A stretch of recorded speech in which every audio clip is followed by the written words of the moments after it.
uma vez juntos aqui no Consultório de Família. Que bom ter você, ter sua companhia. Gosto demais saber que você está aí do outro lado acompanhando o nosso programa. Sejam todos muito bem-vindos. Que Deus os abençoe, que a graça de Deus os alcance, que você fique bem à vontade aqui para o nosso programa de hoje. Hoje nós queremos destacar especialmente a figura da mulher que é mãe.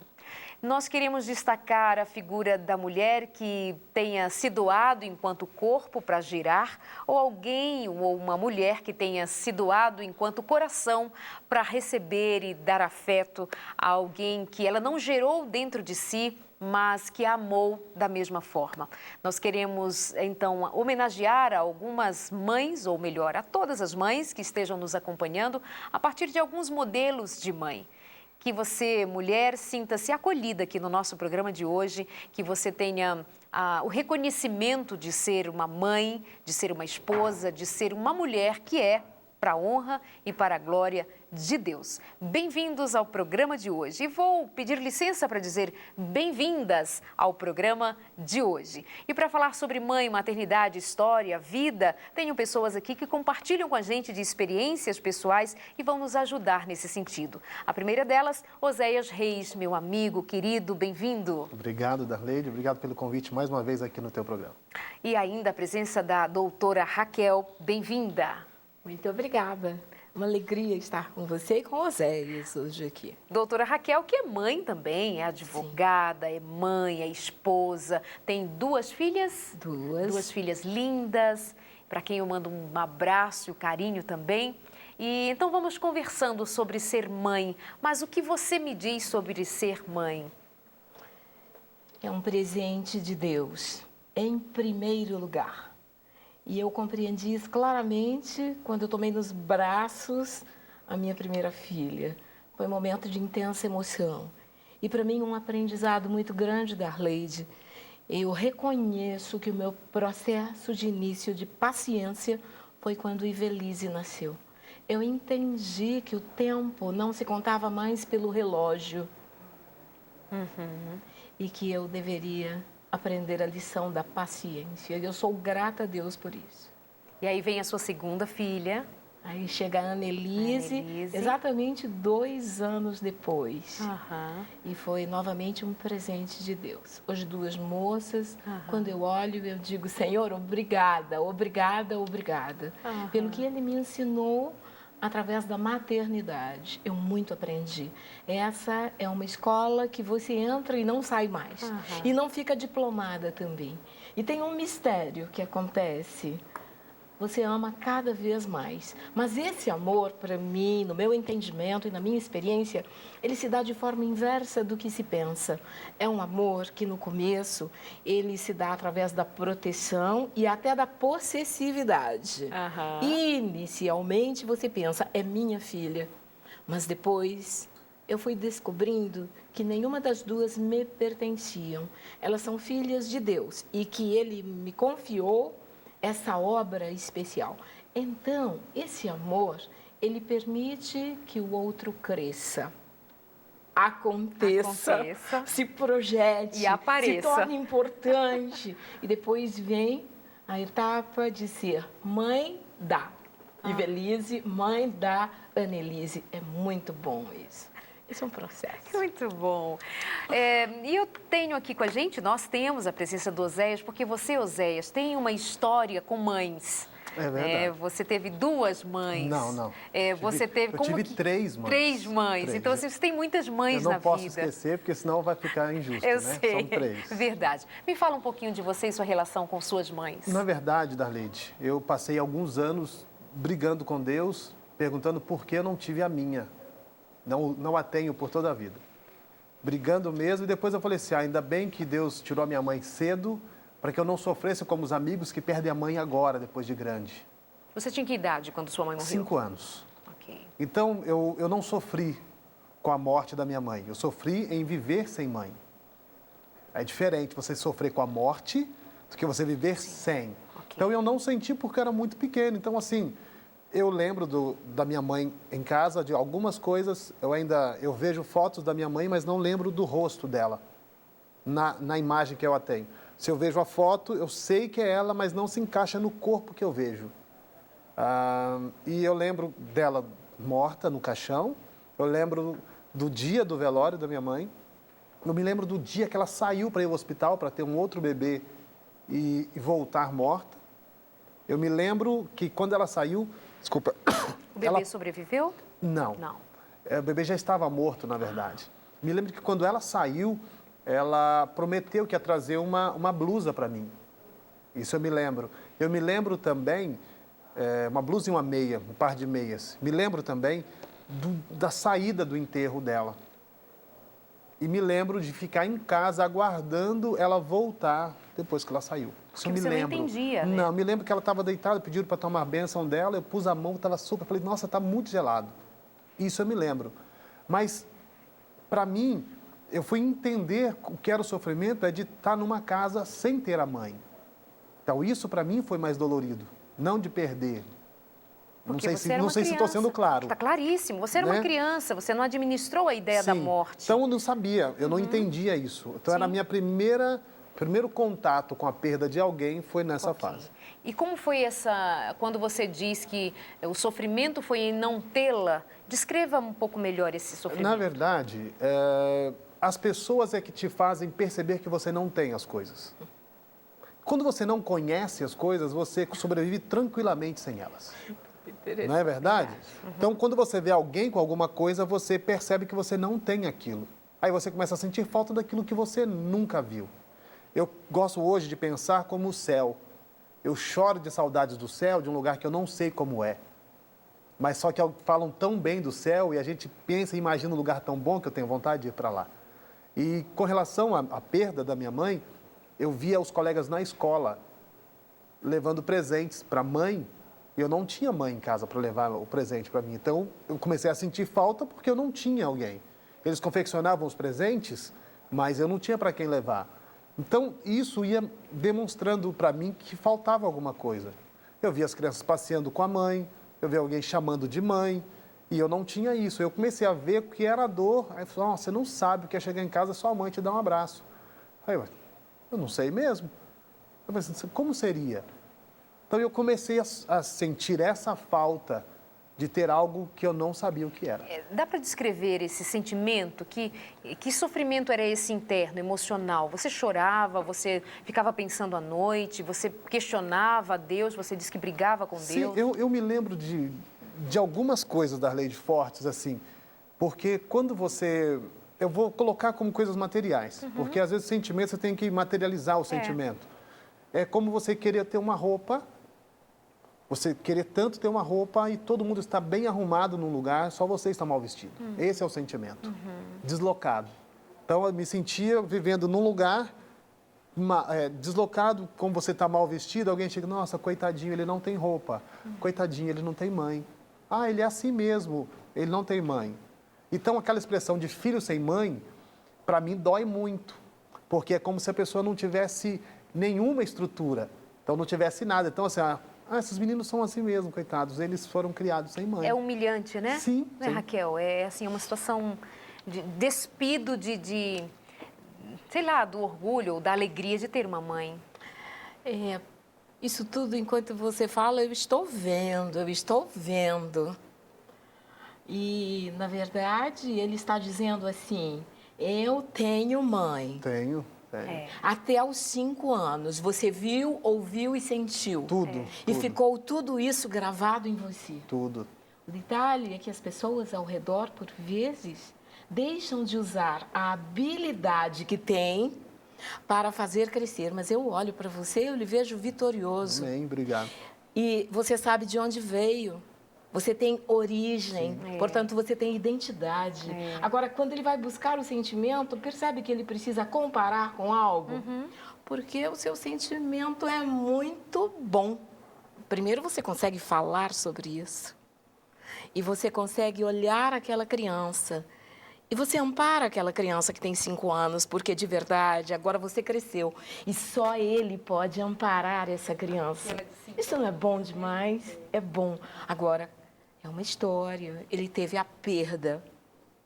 E toda perda que acontece nessa idade se torna traumática, sim.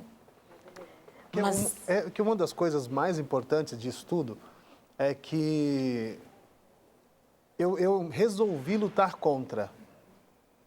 Resolvi lutar contra todos os estereótipos. Eu resolvi sair fora da estatística, por mim mesmo. Então, eu poderia, qualquer coisa que eu fizesse que desse errado, já teria uma boa desculpa, como muitos têm. Não tenho mãe. Eu teria uma boa desculpa. Então, eu resolvi lutar contra. Só que quando você tenta lutar contra algo que já está pré-determinado por todas as pessoas que olham para você, é muito difícil. Então, você está tentando lutar contra algo e alguém olha para você assim, você pode lutar, mas já está definido. Você não vai chegar. Em que momento chega, então, a outra mãe, que você disse que tem 3? São 3. Então, você passou por essa fase de lembrança, ok, minha mãe foi, não voltou, mas quem é essa outra mãe? Na verdade, o meu pai ele foi sábio em tentar procurar alguém para ajudá-lo, porque ele sabia que sozinho ele não conseguiria. São quantos filhos? São 9, somos em 9. Uau! Somos em 9. E a idade é o seguinte, a mais velha tinha 16 e o casal de gêmeos era 1 ano mais novo que eu, tinha 4 anos de idade. Gente, muita criança Então, era muito pequena. Muito próximo. É. Né? Então, de 16 para 4 anos, 9, então vem 4, 5, 7, 9, 11, 12, 14, 16. Então, improvável que ele desse conta de cuidar de tantos filhos então, assim. estava com filhos na adolescência, filhos pré-adolescente, crianças e bebês. Meu pai tinha todas as fases em casa. E para lidar com tudo isso, minha mãe faleceu em 80, em janeiro, janeiro de 80. Em que cidade Janeiro de 80. isso aconteceu? Cidade de Raposos, Minas Gerais, próximo a Belo Horizonte, região metropolitana.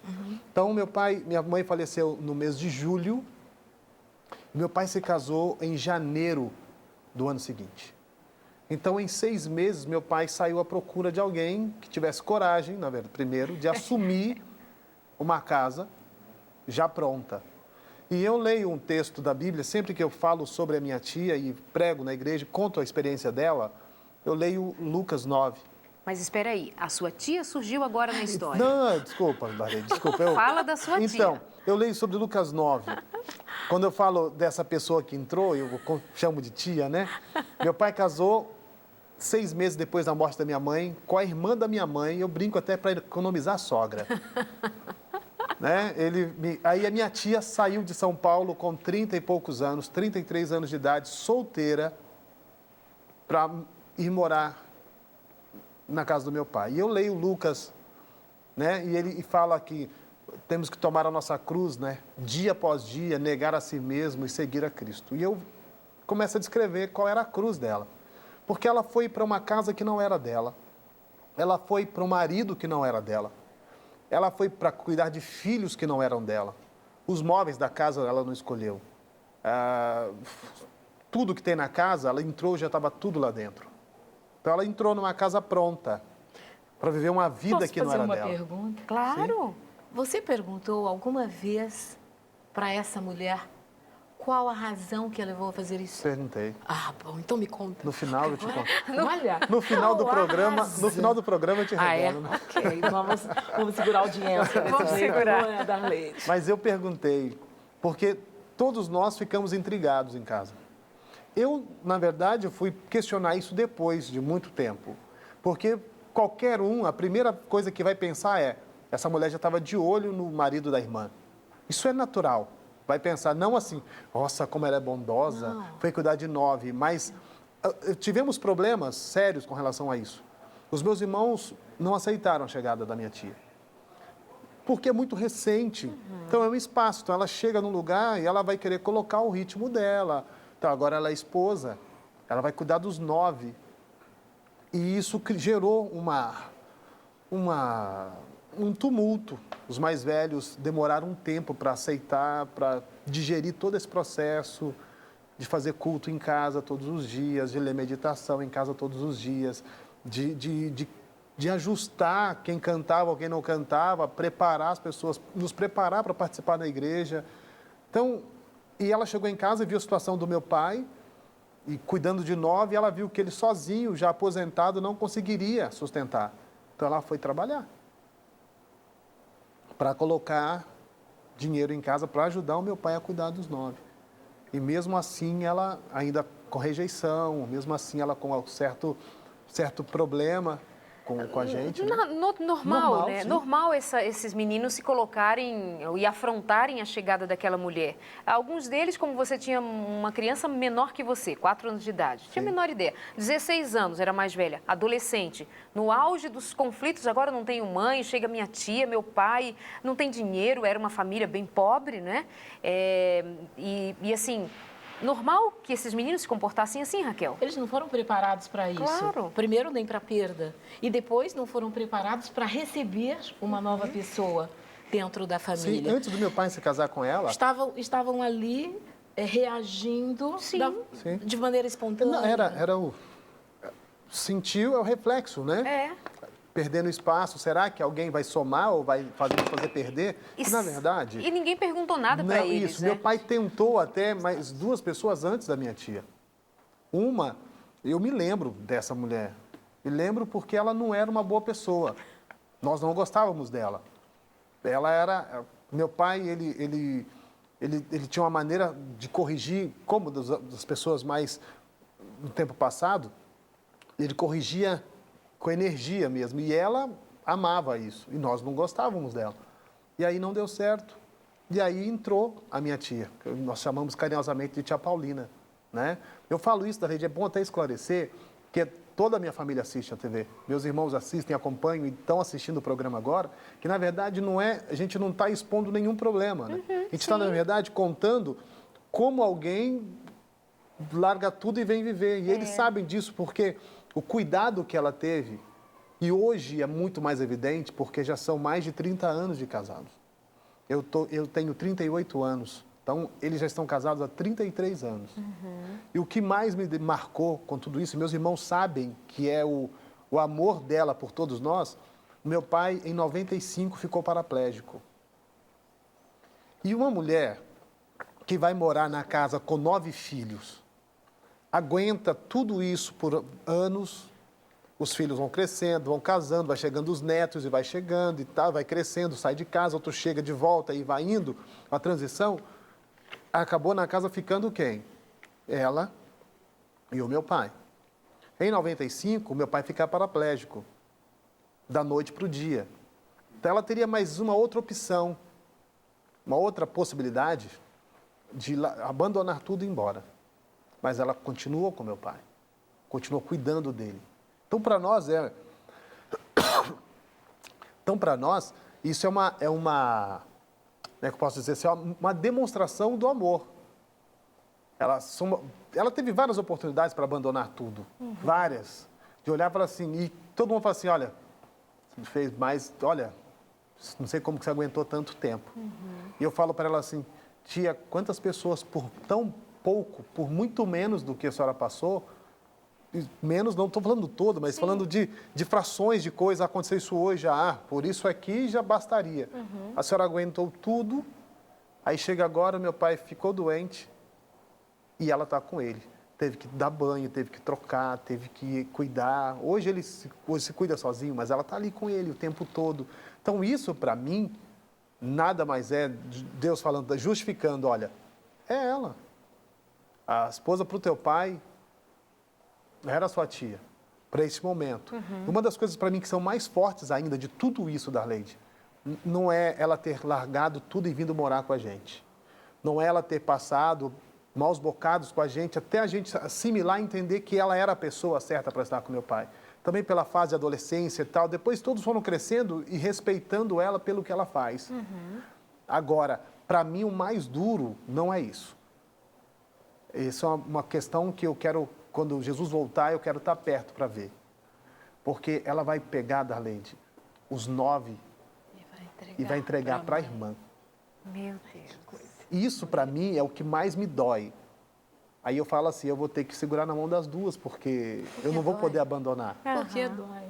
Né? Então, isso, para mim, é muito difícil hoje pensar que ela vai ter que fazer isso, porque não são dela. Quem disse que não são? Então... Peraí, quem disse isso que não que é são? Resolva para o Oséia essa Não, situação. Oséia, eu sou, mas eu digo assim, porque, cara, os filhos são gerados, aí você diz, né, assim, que Calma, a característica, volta. O que é a característica real? da irmã Não, e tal. o que é real? Então, são coisas que que... é real? Pois é. Eu fico aqui fazendo minhas próprias conclusões, posso? Sim, todos nós ficamos, E né? certamente o telespectador também, e muitas perguntas. Mas essa mulher, isso me mostra, Darleide, que amor é decisão. Que amor é ação. Porque ela decidiu e foi. E ela foi proteger a prole. Sem dúvida que ela fez isso. E se ela estivesse aqui, no lugar dele, estaria contando o outro lado da história. Mas é muito bonito vê-lo como filho, trazendo esse reconhecimento, essa gratidão. Quando você coloca naquele momento que você visualiza ela entregando para a mãe os filhos, é muito bonita essa sua visualização. Mas esses filhos todos, biologicamente, são dessa mãe. E continuam sendo diante de Deus. Que é a Ana. Sua mãe se chamava Ana. Eles pertencem, de fato, biologicamente a Ana. São filhos de Deus. E então apareceu a tia Paulina, que veio para cumprir uma missão. Ela assumiu isso como uma missão. Ela é feliz. Com certeza. Ela fica doente muitas vezes. Ela já é uma senhora agora. Mas ela adoece muito. Essa mulher adoecia muito quando cuidava de vocês. Não. Você sabe por Ela quê? nem poderia, né? Não Tinha que tem trabalhar. tempo para adoecer. Quem vai para a ação, e isso deve ter dado a ela muita satisfação. Ela é muito forte. Ela adoeceu agora, 2 anos atrás. Mas a minha tia, até 2 anos, ela está com mais de 60 anos. Até 2 anos atrás, ela estava indo para Belo Horizonte ainda trabalhando, lavando roupa e passando roupa, ainda com 60 anos. E é um prazer que ela tem de ter as coisinhas dela. Certamente ela se desgastou. Dela. Sim. Ela se desgastou, mas o espírito dela é um espírito ativo. Ela quer tudo, ela quer ver as coisas, ela quer ajudar todo mundo, ela quer todo mundo bem. Então, tudo isso me leva a entender que a entrega dela, na verdade, eu fico esperando, eu sei que ela vai ter um galardão, eu sei que ela vai ter. Mas agora, nós olhando pelos nossos olhos, eu digo olhando pelos meus olhos, eu não queria que isso acontecesse, mas vai acontecer. Então, o que eu posso fazer, eu faço. É amá-la. Então, os meus filhos chamam ela de vó. Então, é um carinho enorme, gostam muito, estivemos lá há pouco tempo. E é um carinho enorme, gostam dela e sentem... eu viajei esses dias com os meus filhos e passamos num local e tinha uma estátua, um boneco enorme de uma senhora na cozinha, o estilo que ela fica em casa, com lenço na cabeça, um avental e mexendo. Eu falei assim, a avó Paulina aí. A menina assim... Não, pai. Parece, mas não é. Mas assim, a gente olha, eles gostam com carinho dela, a gente gosta muito, muito dela. Oséias, eu fico imaginando que quando você coloca dessa maneira, que você pensa no dia em que sua tia vai entregar vocês, filhos, à mãe biológica, é uma forma do nosso jeito humano dizer assim, ela fez tudo isso e não pensando necessariamente nela, porque nós não somos os filhos literais dela, e ela veio realmente cumprir essa missão, como você disse. É uma forma de você valorizar ainda mais o trabalho que essa mulher desempenhou.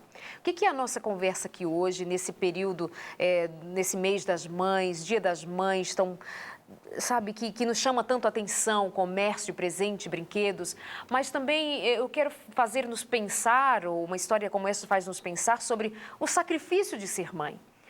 Fazemos programas, a mãe, a rainha do lar, ainda se diz essas coisas, né? Mãe é tudo, minha mãe é tudo, minha mãe, minha melhor amiga, e tudo é muito lindo, mas às vezes a gente romantiza demais o papel da mãe, e mãe é alguma coisa... Quando é mãe de verdade, né? Quando é mãe que assume esse papel de mãe, é alguma coisa que nos faz despir-se de todo o nosso egoísmo. Que vaidade essa mulher teve Né? Que vontade própria ela teve? Quando ela chegou em casa e tem ali 9 crianças e olham para ela e, de certa maneira, foi dito, olha, nós nem queremos você aqui, nós queremos a nossa mãe. E eles estavam cobertos de razão. Mas aí nós temos aí 2 modelos de mães. A mãe que esteve presente enquanto foi possível e morreu dando à luz, ou né, que tinha dentro de si gerando uma vida. Que sacrifício.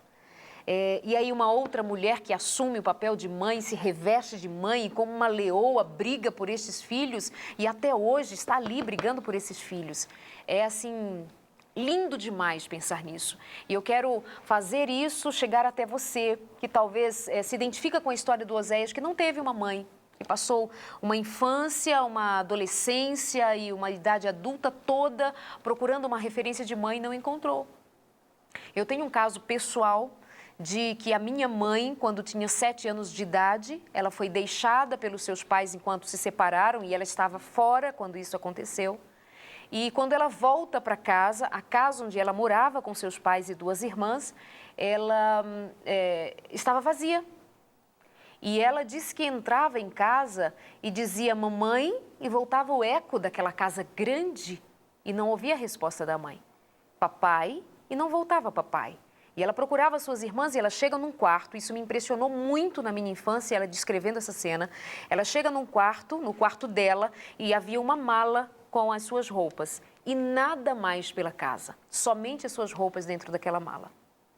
Minha mãe perdeu a referência de mãe, da sua mãe, que nunca mais voltou para ver a filha, nunca mais viu as suas irmãs, nunca mais viu o seu pai. Ela cresce com o seu avô, e a mulher com quem ele havia casado não era sua avó, mas fez o papel.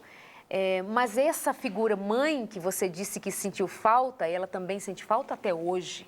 Eu não conheci minha avó. Já pensou se minhas tias se estivessem assistindo, ouvindo? Eu acho que eu sei que história é essa. Já pensou se você está aí do outro lado? Meu avô, minha avó, se são vivos, não sabemos. Mas essas referências que vão se perdendo e a gente vai precisando se recompor na vida. Então, eu queria destacar essa figura que faz tanta falta na vida quando nós não a temos e que faz tanta presença na vida quando nós a temos, de qualquer forma. Filhos, que a sua mãe seja reconhecida pelo valor de mãe que ela tenha, que Deus dá a cada mulher que se dispõe a gerar uma vida, presente de Deus. Vamos para o nosso intervalo? Até já.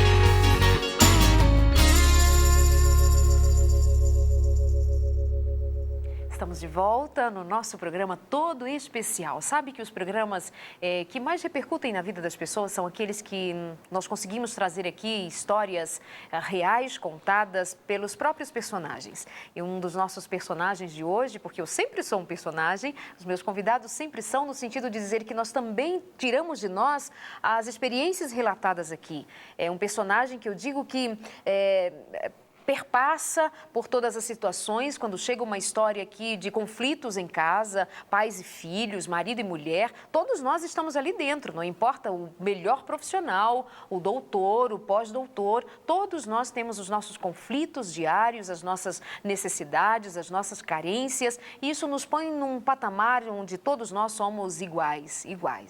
E todos nós estamos buscando mais, querendo mais, lutando para viver e sobreviver.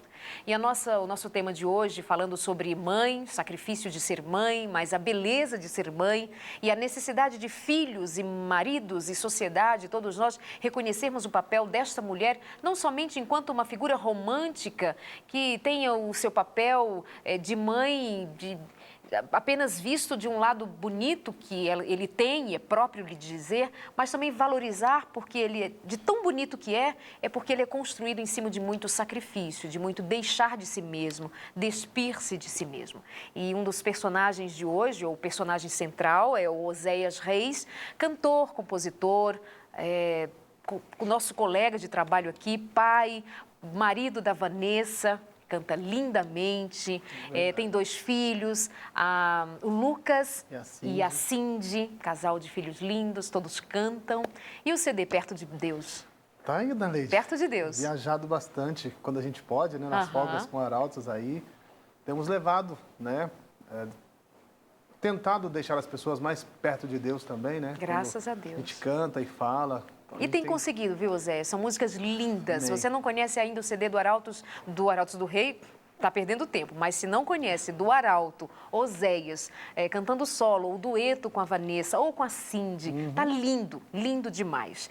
E ainda estou aqui com a presença da doutora Raquel. Ela é advogada, mas ela tem desenvolvido um trabalho lindo como Master Coach. É muito chique. Eu tenho que ler aqui para eu não me perder. Coaching integral sistêmico. E nós vamos ainda conversar sobre isso no outro momento. Você vai conhecer mais sobre isso. Mas são os 2 convidados aqui hoje com a gente. E a história principal, como eu disse, do Oséias, conversamos bastante sobre isso no bloco anterior. E a doutora Raquel fez uma pergunta a respeito da relação do Oséias com a sua primeira mãe, com a sua mãe biológica e com a tia Paulina, que cuidou. E eu queria que você refizesse a pergunta para ele. Certamente, quando você cresceu um pouco mais e tomou consciência a respeito da vida, dos relacionamentos, em algum momento perguntou para essa mulher qual a razão dela ter feito o que fez, deixado sua vida aqui em São Paulo e ido para lá, ao encontro de 9 filhos que não eram seus e de um casamento também. O que levou essa mulher a fazer isso? Então, a gente estava no tanque, eu já não morava mais em casa, eu tinha voltado para passear um fim de semana, acho que era final de ano, se não me engano. E aí a gente estava ali no tanque, eu comecei a ensaiar a pergunta, né? Como é que eu pergunto, como é que eu falo, para não ofender e tal. E aí, te mexendo ali no tanque, ela saiu, podia ter perguntado agora. E ela voltou e eu cheguei e falei para ela assim, posso perguntar uma coisa?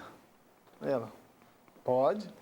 Eu disse assim, a senhora já gostava do meu pai antes de se casar com ele? Isso te incomodava, então, Claro, a vida toda? Claro, porque, assim, como? Na minha mente era essa, como? O que tinha nele que atraía? Se ela estava solteira e poderia ter tido outras oportunidades, por que ele? Por que não uma outra pessoa? E por que nos amar desse jeito, de uma forma tão grande? Então, assim, eu fiquei perguntando como. Porque a minha mãe, de todos os irmãos dela, minha mãe era mais velha e a minha tia mais nova. Então, eu fui perguntar para ela me respondeu super simples. Ela respondeu rápido, simples, e eu não tive nem como argumentar e nem perguntar mais nada para ela. Ela perguntou para mim assim, em 6 meses você não consegue gostar de alguém? Aí eu... Consegue. Consegue. Só que essa resposta dela veio com uma carga de emoção e eu entendi e vi tudo. E não perguntei mais. Nunca mais perguntei. Porque para mim já estava respondido.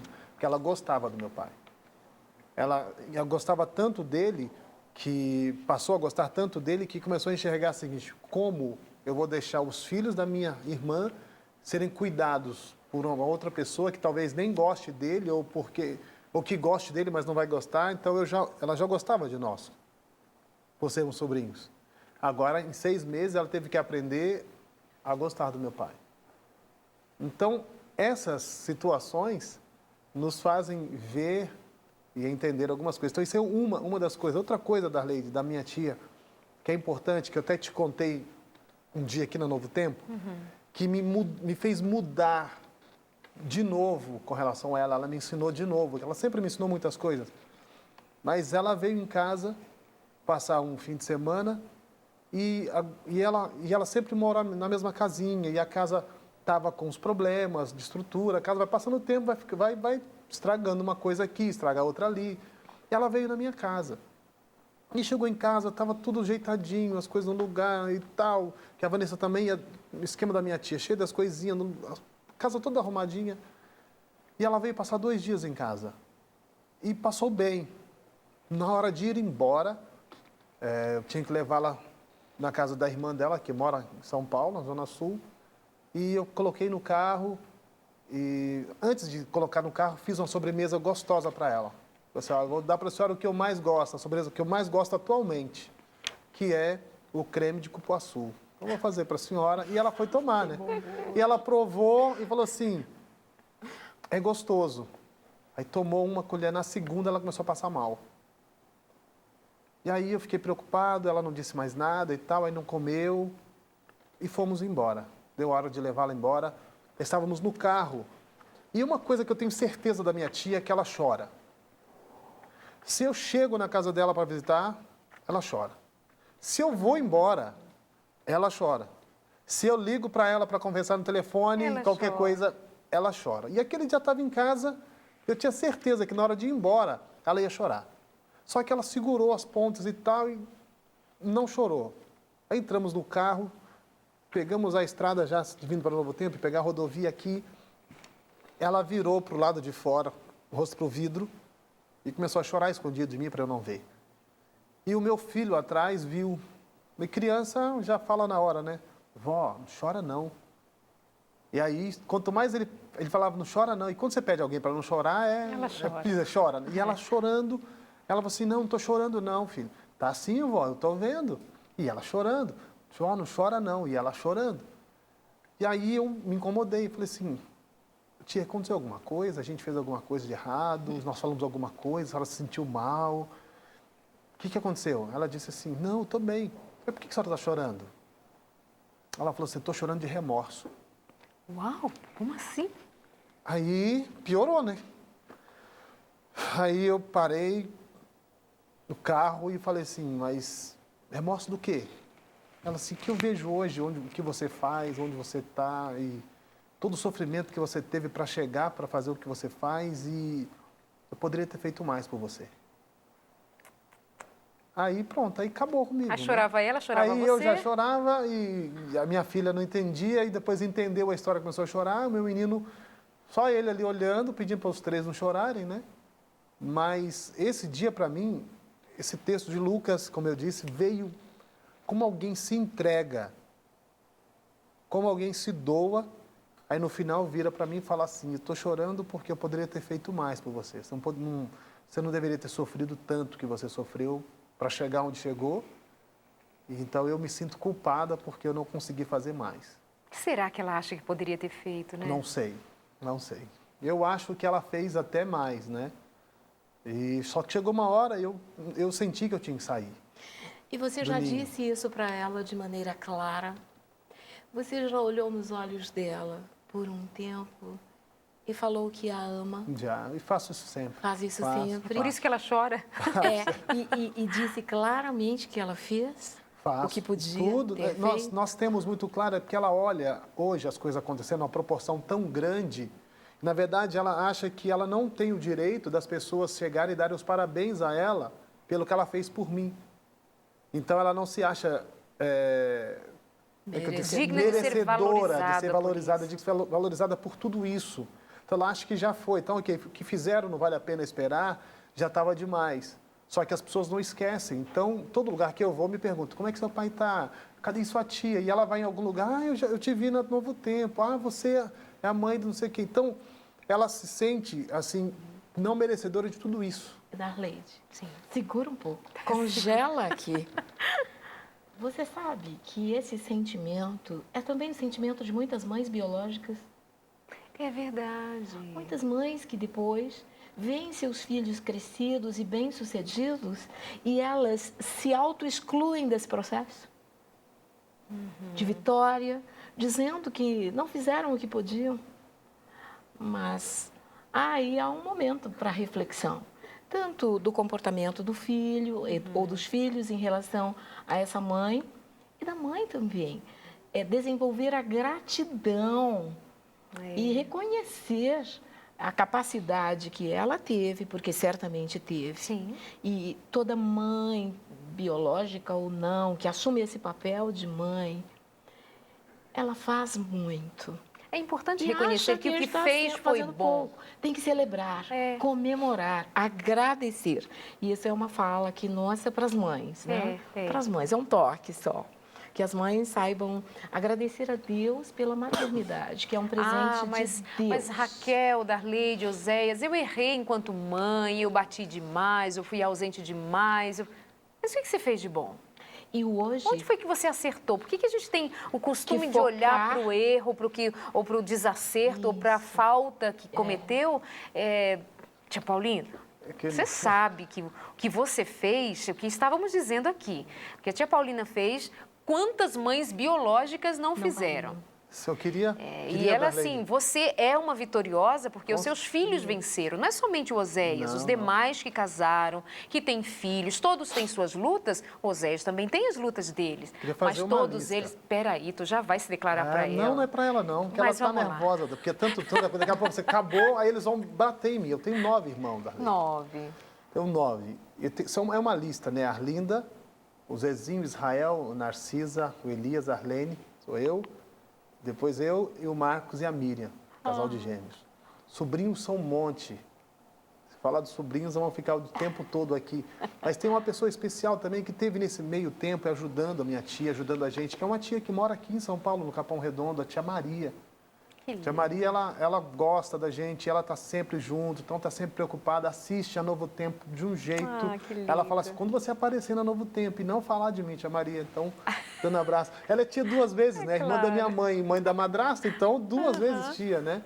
Então, são pessoas importantes. E eu tenho a outra mãe, a terceira mãe, que essa fez algo que poucas pessoas têm coragem de fazer. Eu saí de Raposos com 17 anos, fui para o IPAI, fiquei 5 anos no internato IPAI em Petrópolis.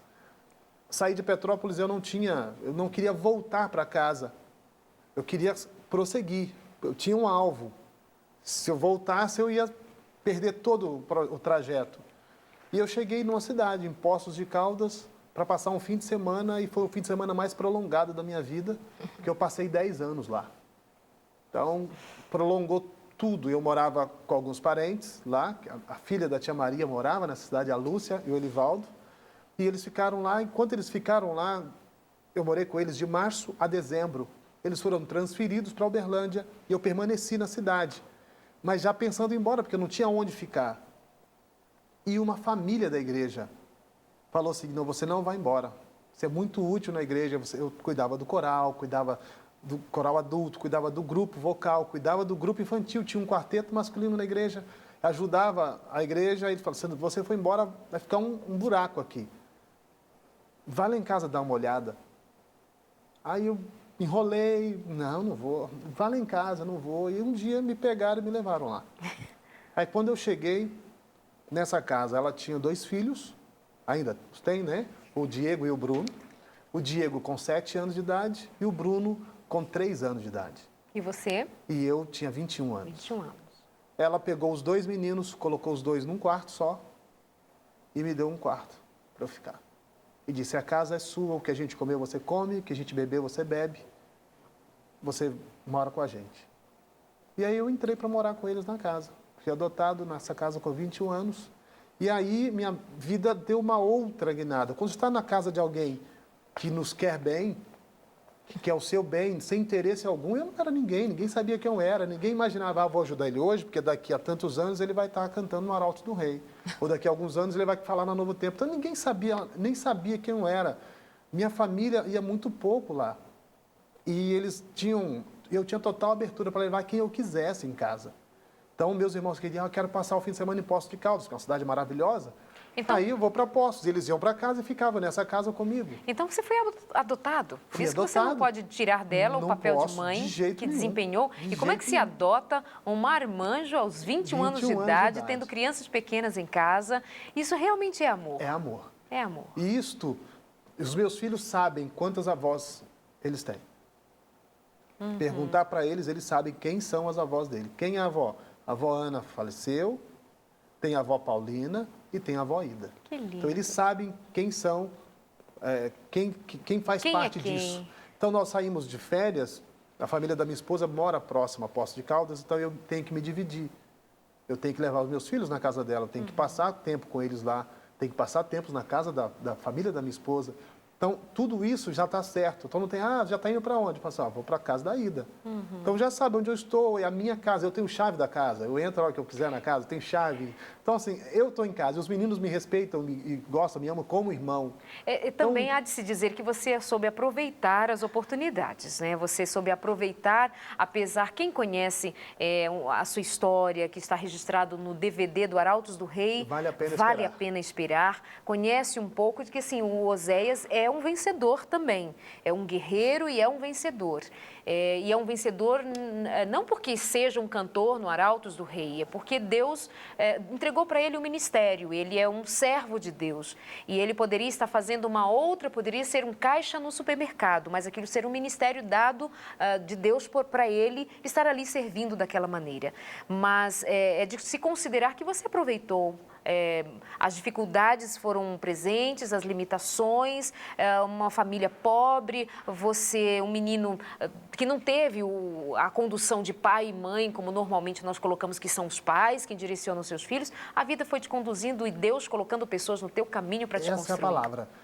Eu agradeço a Deus porque existem pessoas que ainda se colocam à disposição de Deus. Isso. Isso que é o mais importante. Pessoas que entenderam que era um chamado de Deus para elas estarem no meu percurso neste momento da vida.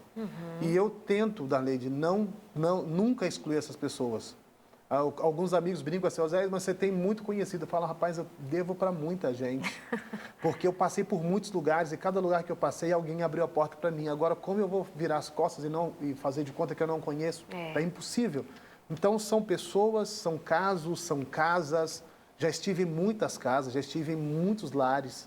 Pessoas que me abrigaram. Eu tenho uma família que hoje está desfeita. O marido faleceu há alguns anos, a mãe, as filhas, uma se casou e tal, cada um foi para um lado. O Admir, a Márcia, a Cíntia e a Rafaela. E essa é uma família de coração que me abrigou. Quando eu não tinha onde ficar, não tinha onde comer, não tinha onde ir, eu sabia que a hora que eu chegasse lá, eu teria o que comer. A hora que eu chegasse, eu falei, estou cansado, estou doente. Cara, entra no quarto, fica, vamos cuidar de você. Não só essa, mas a Fátima Guimarães, o Marcos Vinícius, Bárbara, Débora, Raquel, Flávia. Então, a turma toda, eu precisava, Deus falava, está aqui.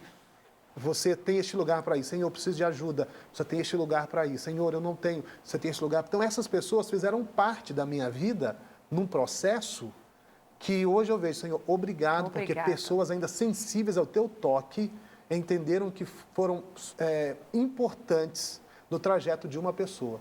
De uma vida só. De uma vida para que eu conseguisse vencer e hoje estar aqui para falar para muitas pessoas de cabeça erguida, porque eu tenho 3 mães.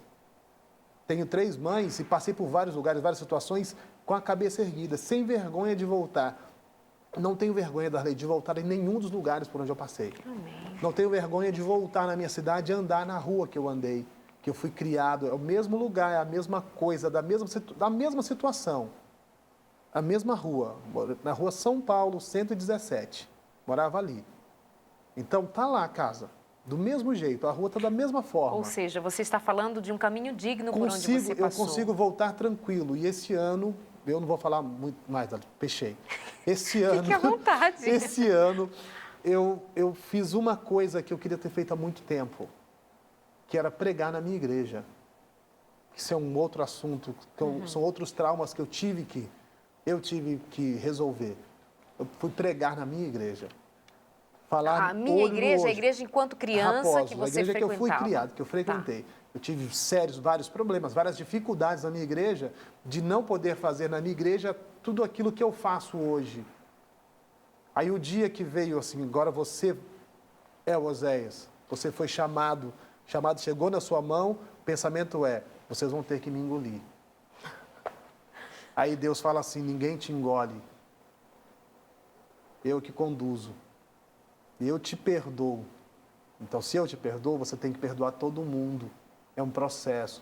E aí, daqui a pouco, eu me sinto perdoado por Deus e me sinto capaz de olhar para a minha igreja tranquilamente e ir na minha igreja, pregar para a minha igreja e falar e chorar com eles, falar do que eu passei e da importância deles nesse processo.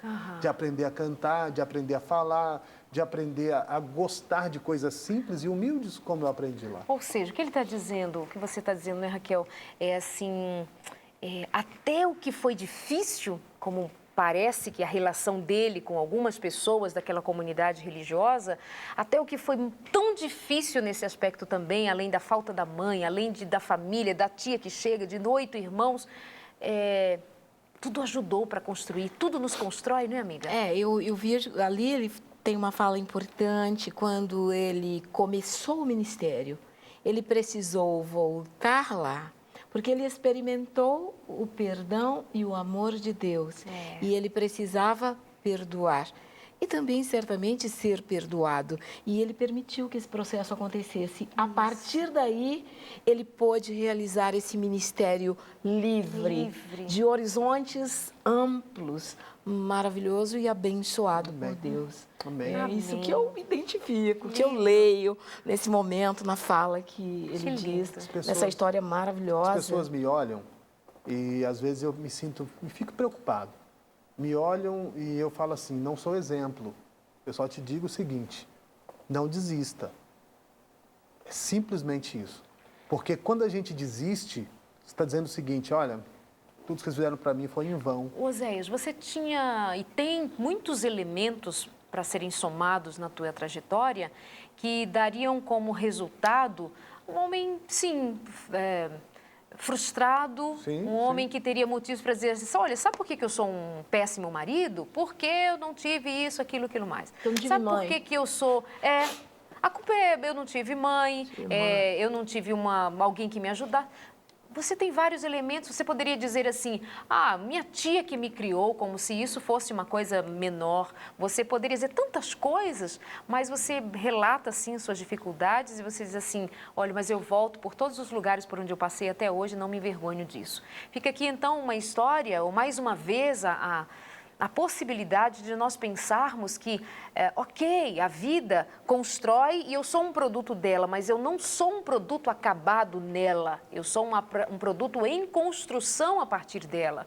O que eu vou fazer do que fizeram comigo, o que Deus vai fazer com o que a vida me ofereceu, é um conjunto de situações que a gente precisa trabalhar como cristãos, como homens e mulheres e como qualquer um que queira vencer, porque só vence quem tem uma luta, quem tem uma corrida, quem tem um ponto de partida, porque tem um ponto de chegada. Que você pense nisso. E enquanto mãe, que é o tema geral do programa de hoje, mãe, você tem todo o valor para se encontrar na história do Oséias, na história da Raquel, na minha história enquanto mulher, enquanto mãe, enquanto esposa também. Eu fico pensando aqui, por exemplo, que a minha mãe, num dado momento, ela disse para o meu pai, eu não quero mais continuar morando na fazenda, eu quero ir morar na cidade. Mas por quê? Porque queria morar na cidade grande? Não, porque eu quero que os meus filhos estudem. Então, ela tira os seus filhos dali, vai para a cidade. Ela tira, literalmente, porque o meu pai não era favorável. E ela disse, mas os meus filhos precisam estudar. E é lá que eles vão estudar. E aí, num dado momento, o seu casamento se desfaz porque não conseguiu conciliar as distâncias, as duas coisas, mas sempre e até hoje ela diz assim, aos meus filhos eu ofereci a oportunidade de estudar, porque para ela aquilo era muito importante. Então eu vou ver assim uma mãe se sacrificando, uma mãe entregando até seu casamento, sua história, sua vida, e eu vou fazer o que com isso? Valorizar. E olha esse texto que diz aqui, no livro O Lar Adventista, que eu amo. De onde que a Darleide tira aquelas ideias? Que ela diz sobre família? Aqui, O Lar Adventista, da escritora Ellen White. Eu já te disse que esse não é um livro só para adventistas, é um livro cristão. E ela diz assim, Cristo, a majestade do céu, disse, deixai vir a mim os pequeninos e não os impeçais, porque dos tais é o reino dos céus. Jesus não os envia aos rabis. Jesus não envia as crianças aos pastores, como enviava os rabis, enfim, aos estudiosos. Não os envia aos fariseus, pois sabe que esses homens os ensinariam a rejeitar o seu melhor amigo Jesus. Mas as mães que levaram seus filhos a Jesus fizeram bem. Levem as mães hoje seus filhos a Cristo. Tomem os ministros do Evangelho as crianças nos braços e abençoem-nas em nome de Jesus. Sejam dirigidas palavras do mais terno amor aos pequeninos, pois Jesus tomou os cordeiros do rebanho nos braços e os abençoou. Quantas vezes a tia Paulina orou com você, né? Aprendi com ela. Até alguns anos atrás, eu ainda começava a minha oração como ela orava com a gente. Que lindo. E me lembro de algumas coisas. Você está falando de mãe, Darleide. Eu acredito que, para mim, mãe, na verdade, tem vários atributos. Mas mãe, para mim, na verdade, é quando a pessoa consegue estar presente, mesmo estando ausente. Forte, né? Real. Deus te abençoe. Amém. Obrigada. Que Deus te abençoe, Raquel. Obrigada. Amém, obrigada. Eu amo a Annelise, eu amo a Ivelise para sempre. Amém. Amém. Ama ser mãe, né? Deus Amo ser abençoe. Querida mamãe que nos acompanhou, que esteve com a gente, que Deus seja contigo, que a voz do Senhor cale em seu coração, só fazendo você saber da boca de Jesus que você, como mãe, tem um lugar importantíssimo, eu diria fundamental. Eu não, o Espírito diz fundamental, porque a mão que balança o berço é a mão que rege o mundo. E que seja para a honra e para a glória de Deus, que você seja esta mãe. Abrace sua mãe, ame a sua mãe, reconheça a sua mãe. Ela é um presente de Deus para você. Beijo.